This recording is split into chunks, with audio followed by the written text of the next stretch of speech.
This notation here represents a sum of 8 terms, starting with plugging a 1 in for I, and then a 2 in for I, and then a 3 for I, and so on up until we get to an 8 for I. So I'm going to start to do that just for the first few terms so we can possibly identify a pattern. So we plug a 1 in for I, 3 to the first power is 3, times 2 would be 6, plus, because of the sigma that's telling us to add, plug a 2 in for I, it's 3 squared is 9, times 2 is 18, plus, now plug a 3 in for I, 3 to the third is 27, times 2 would be 54, and then this would continue until we plugged an 8 in for I, and we would stop. So just looking at these first 3 terms, see if we can identify a pattern of how we're getting from one term to the next.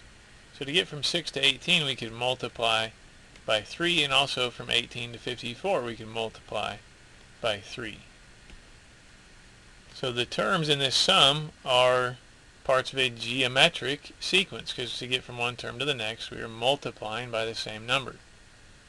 So in order to evaluate this sum, rather than actually listing out all 8 of the terms and adding them together, we can use a formula for the sum of the first 8 terms of a geometric sequence.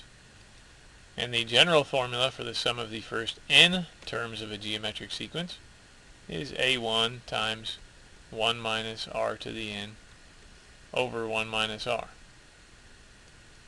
So again, we are looking for the sum of the first 8 terms, so we're looking for S8. So it's a1, which is the first term, which is a 6, times 1 minus, our common ratio r is the 3. That's what we're multiplying by to get from one term to the next. So 3 to the 8th power divided by 1 minus 3. And evaluating our exponential part of that expression first, we have 3 to the 8th is 6,561.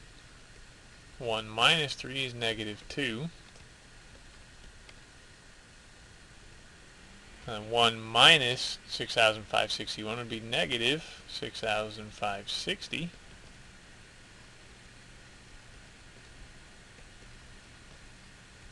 At this point we could simplify here and reduce the 6 over negative 2, or just multiply 6 times negative 6,560, and that gives us negative 39,360, and divide that by negative 2.